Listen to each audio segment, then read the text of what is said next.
Europe 1. Europe 1, 8h13, votre invité ce matin, Lionel Karimadeli, député européenne Europe Écologie Les Verts. Bonjour Karimadeli. Bonjour. Bienvenue dans les studios d'Europe 1, merci d'avoir répondu à notre invitation. Êtes-vous sensible, Karimadeli, au message du pape François qui a rappelé hier à Lisbonne à l'occasion des JMJ, on l'a entendu, l'urgence climatique du réchauffement, plaidant pour une écologie intégrale, ça j'imagine. Absolument, je crois qu'il envoie... Ce que le GIEC rappelle depuis maintenant plusieurs années, c'est que nous sommes dans un emballement. Les dernières données, elles sont un peu consternantes. La planète vient de vivre les températures les plus élevées, jamais enregistrées. Et ce qui est consternant, c'est aussi les températures de l'Amérique du Sud, là, hier, qui sont tombées. Jamais on a eu justement les Landes qui aujourd'hui sont à près de 38-39 degrés. C'est-à-dire qu'aujourd'hui, concrètement, je le dis de manière assez ferme sur votre plateau ce matin, c'est qu'il y en a qui voudraient justement s'amuser et dire « Oh là là, je viens moi du nord de la France, il pleut, même en Île-de-France il pleut. Ouais. » Il faut faire attention, la météo, c'est pas le climat. Ouais. Ce n'est pas parce que la température de votre enfant baisse entre plusieurs prises de température à 40 degrés qu'il n'est pas malade. Non, aujourd'hui, on a une véritable planète qui brûle et il est grand temps d'agir. Et donc, le pape a raison de tirer la sonnette d'alarme encore une fois. Maintenant, le temps n'est plus au blabla, le temps est à l'action. Ce type de message porté devant des centaines de milliers de jeunes, Karimadeli, est-ce que c'est quand même pas plus porteur que des boîtes de soupe lancées sur des tableaux dans les musées ou des mains collées sur le bitume des autoroutes? Non, je crois que la véritable question, c'est maintenant l'état de prise de conscience. On a l'impression que l'action n'est pas à la hauteur, notamment du défi. Et je vous le dis d'une manière assez simple. Moi, je suis la présidente de la commission de transport au sein du Parlement européen. Dans notre pays, le transport, c'est le premier secteur émetteur de gaz à effet de serre. Et c'est le seul secteur qu'on n'arrive pas à réduire depuis 1990, alors qu'il y a urgence. Donc moi, ce que je dis, c'est que maintenant, nous savons ce qu'il faut faire. Nous avons toutes les solutions. Il manque juste du courage politique et de dire, si c'est maintenant qu'on prend à bras-le-corps la transition écologique, c'est bon pour le pouvoir d'achat, c'est bon pour le climat, mais c'est surtout bon pour l'emploi. Et ça, il y a beaucoup de gens qui ne le savent pas encore. Le policier de la BAC de Marseille, accusé de violence en marge des émeutes du mois dernier, reste en détention. Vous avez eu évidemment l'information. C'est une décision qui vous satisfait? Écoutez, normalement, les politiques n'ont pas à dire si oui ou non on se satisfait. C'est pas notre rôle, mais nous respectons ce que dit la justice. Moi, ce que je voudrais rappeler ce matin, c'est que le petit jeune de 22 ans a fait preuve de courage inédit. Eddy, qui a témoigné à visage découvert, mais c'est quelqu'un qui est meurtri à vie, quelle que soit la manière dont veut évoluer les différentes opérations à venir. Ce jeune Français, qui n'avait rien fait, aura des séquelles dans son esprit, dans sa chair, jusqu'à la fin de sa vie. Personne, je le dis, personne ne mérite un tel déferlement de violence dont il a été victime. Et par contre, il mérite que la justice soit faite et que la police, moi je le dis, la police, je la soutiens. Vous entendez son malaise ? Vous entendez cette grogne? Vous entendez ces policiers qui disent si ça continue, nous on arrête parce qu'on n'est pas considéré. Moi, la police, moi je la soutiens, mais ces policiers, je ne soutiens pas ces policiers qui, quel que soit l'aboutissement de la procédure judiciaire, ont agi en dehors du code de déontologie, en dehors de la loi, en dehors de la morale. On verra ce que dit l'enquête. Oui, mais en tout cas, ces policiers ont déclaré une violence et ont déchaîné une sauvagerie inouïe envers ce jeune dès les premières étapes de la procédure. Et merci les journalistes, notamment du Monde, qui nous disent, qui nous ont décrit étape par étape ce qui s'était passé.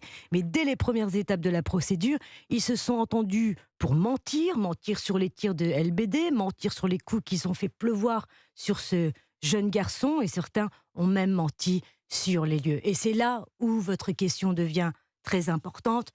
Personne ne peut rester insensible vis-à-vis de ce jeune Eddy parce qu'il a un visage qui aujourd'hui est défiguré et dans tous les cas de figure. On ne peut pas rester insensible non plus à ces centaines de policiers qui ont été agressés, qui ont été blessés dans les émeutes et dans les manifestations. Vous savez, moi, quelle que soit la violence, on la condamne toujours. Maintenant, la véritable question qui est en lien, j'entends, il y a la fatigue, il y a les émeutes, etc., mais ça ne peut pas être un prétexte. Parce que si tous les autres corps, notamment professionnels, commencent à utiliser ça, c'est un engrenage. Par exemple, si demain, les médecins dans les hôpitaux disent « Oh là là, on est fatigué, etc. », ils vont commencer à taper leurs patients, ou des professeurs qui diraient la fatigue, etc., ça va pas bien, on commencera à taper sur les élèves.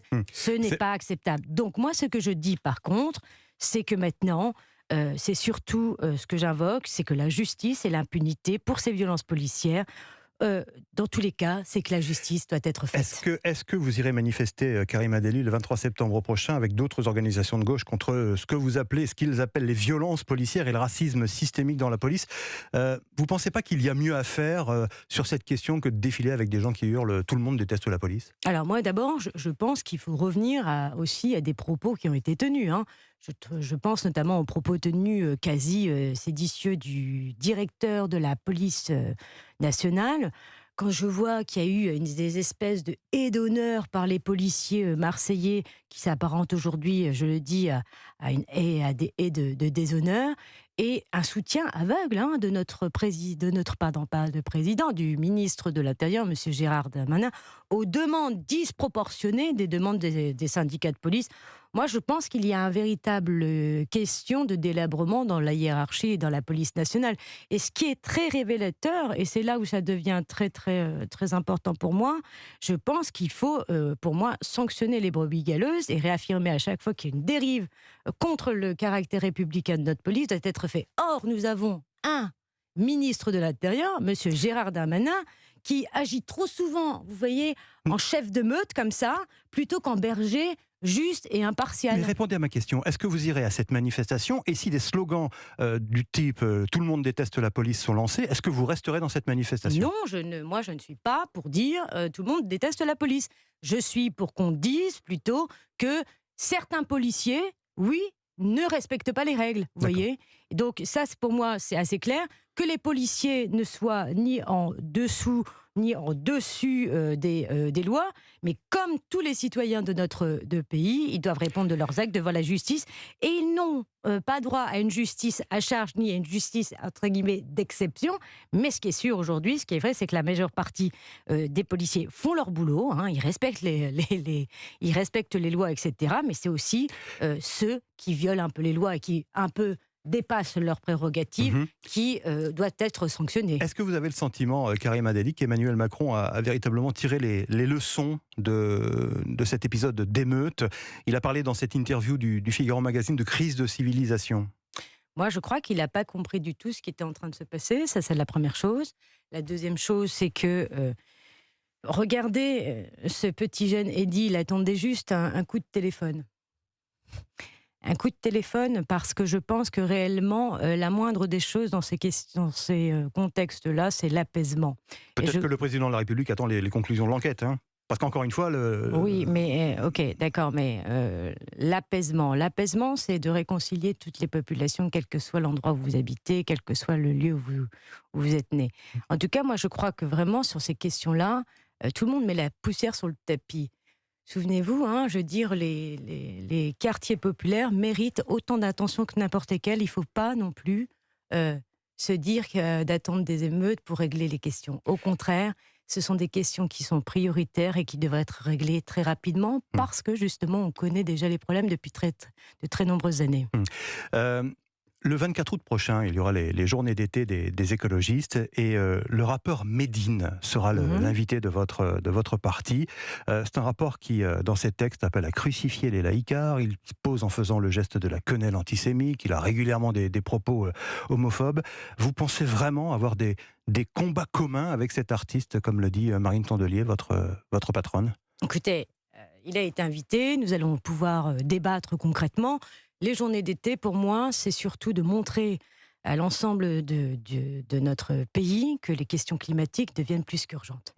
Je vous le dis de manière assez ferme. Aujourd'hui, nous allons rentrer dans des moments de très grande instabilité climatique et surtout de trouver des solutions. Pourquoi ? Mais sa présence ne vous gêne pas?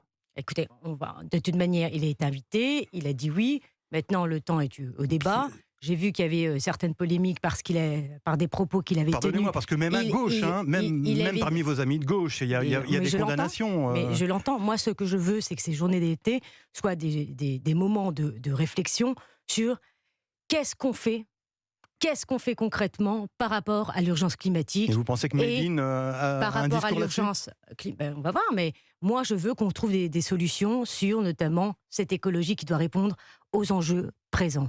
C'est-à-dire pour une nouvelle politique industrielle. Ça veut dire concrètement comment demain les gens vont se déplacer lorsqu'on sait qu'en termes de pouvoir d'achat, c'est terrible. Comment on fait aussi pour dire que cette écologie, elle est sympa, elle est de solutions, elle montre justement une nouvelle voie dans un contexte qui est un petit peu d'éco-anxiété par rapport à cette jeunesse. Moi, je veux qu'on ait une feuille de route très claire pour les années à venir. Merci Karima Delli. Merci d'avoir répondu à l'invitation d'Europe 1, députée européenne, Europe Écologie Les Verts. Bonne journée.